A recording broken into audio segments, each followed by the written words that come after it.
बाबर ने 4 युद्धों के माध्यम से भारत में मुगल साम्राज्य की स्थापना की।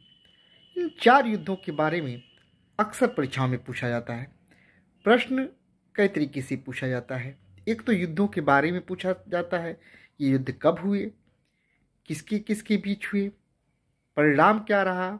और दूसरा आता है युद्धों का, खासकर पीसीएस और यूपीएससी के एग्जाम में युद्धों का कालक्रम के अनुसार मिलान करने के बारे में।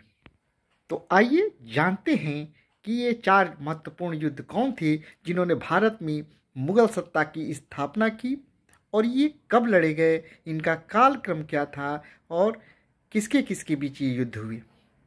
जैसा कि आप जानते भी होंगे, जब बाबर भारत पे आक्रमण किया तब भारत में अफगान लोदी साम्राज्य लोदी की सल्तनत थी और दिल्ली पे इब्राहिम लोदी शासन कर रहा था।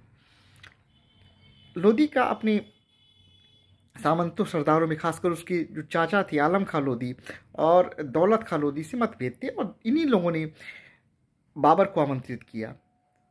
तो बाबर ने इससे पहले भी 4 आक्रमण किए, लेकिन जो उसका 5वां आक्रमण था वो उसमें पानीपत का युद्ध लड़ा। तो पहला युद्ध जिसने मुगल सत्ता की स्थापना में सबसे महत्वपूर्ण योगदान दिया वह था पानीपत का प्रथम युद्ध। इसको हम लोग बचपन से पढ़ते आते हैं। जब से हम लोग इतिहास स्टार्ट करते हैं पूछा जाता है, खासकर युद्ध के बारे में आप लोगों ने खूब बचपन में सुना होगा। पानीपत का प्रथम युद्ध, अक्सर हमारे जो गार्जियंस होते थे पूछते थे पानीपत का प्रथम युद्ध किसके बीच लड़ा गया। तो पानीपत का प्रथम युद्ध जिसने भारत में मुगल सत्ता की स्थापना की नींव रखी, वह लड़ा गया 21 अप्रैल 1526 को बाबर और इब्राहिम लोदी के बीच। इसमें इब्राहिम लोदी की बड़ी बुरी तरह से पराजय हुई और बाबर जो है भारत में अपने सत्ता स्थापित करने में सफल रहा। तो पानीपत का प्रथम युद्ध 21 अप्रैल 1526 को बाबर और इब्राहिम लोदी के बीच, इसमें बाबर विजयी रहा। दूसरा जो युद्ध लड़ा गया वह उस समय मध्यकाल में की एक प्रमुख शक्ति राजपूतों के विरुद्ध लड़ा गया और यह युद्ध था खानवा का युद्ध। देखिए उस समय क्या था, भारत में मुख्यतः राजपूत शासक और अफगानों का प्रभुत्व था। तो इन दोनों को पराजित करके भारत पर अधिकार किया जा सकता है। तो प्रथम युद्ध में इब्राहिम लोदी का उसने को पराजित किया, जिससे कि दिल्ली से अफगानों का राज्य समाप्त हो गया। और फिर दूसरी जो महत्वपूर्ण ताकत थी राजपूतों की ताकत, उससे मुकाबला हुआ दूसरे युद्ध में। दूसरा युद्ध हुआ खानवा का युद्ध। खानवा का युद्ध लड़ा गया राणा संगा और बाबर के बीच। इसमें बाबर ने जिहाद का नारा दिया था। यह युद्ध लड़ा गया 17 मार्च 1527 को।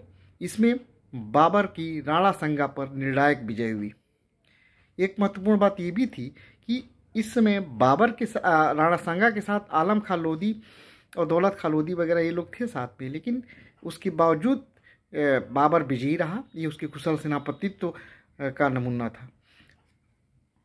उसके बाद जो तीसरा महत्वपूर्ण युद्ध है वह है चंदेरी का युद्ध। चंदेरी का युद्ध जो है वो 29 जनवरी 1528 को चंदेरी के शासक मेदिनी राय और बाबर के बीच हुआ था, जिसमें बाबर की विजय हुई और चंदेरी राय की पूरी तरह से पराजय हुई। इसमें चंदेरी की राजपूत महिलाओं ने जौहर व्रत किया था। और अंतिम जो युद्ध था जिसने एकदम मुगल सत्ता को मजबूती दी, क्योंकि अफगान अभी भी संघर्ष कर रहे थे और अफगानों के संघर्ष को इस युद्ध में समाप्त कर दिया, और वह युद्ध था घाघरा का युद्ध। ये भी खूब पूछा जाता है परीक्षाओं में। घाघरा का युद्ध हुआ 6 मई 1529 को। घाघरा नदी के किनारे हुआ था, इसलिए घाघरा का युद्ध कहा जाता है। और इस युद्ध में मुकाबला हुआ था बाबर का बिहार व बंगाल की संयुक्त अफगान सेना से। बाबर ने इसमें बिहार व बंगाल की संयुक्त अफगान सेना को बुरी तरह से पराजित कर दिया और अंततः उसने अपने साम्राज्य का विस्तार बिहार तक कर लिया और इस प्रकार मुगल सत्ता स्थापित हुई। तो प्रथम युद्ध जो है 21 अप्रैल 1526 पानीपत का प्रथम युद्ध। दूसरा युद्ध जो है वो लड़ा गया 17 मार्च 1527। ये युद्ध था खानवा का युद्ध, बाबर और राणा संगा। तीसरा युद्ध था चंदेरी का युद्ध, ये लड़ा गया जनवरी 1528 में, 29 जनवरी 1528 को, और ये युद्ध था मेदिनी राय और बाबर के बीच, बाबर विजयी रहा। और अंतिम युद्ध था वो घाघरा का युद्ध जो लड़ा गया 6 मई 1529 को। ये युद्ध हुआ बिहार और अफगान की संयुक्त सेना और बाबर के बीच। इसमें बाबर विजयी रहा और अंततः मुगल सत्ता की स्थापना हुई। मुझे उम्मीद है कि ये जानकारी आप लोग को अच्छी लगी होगी। जानकारी अच्छी लगी तो वीडियो को लाइक करें, कमेंट करें और दोस्तों के भी शेयर भी करें। नमस्कार दोस्तों।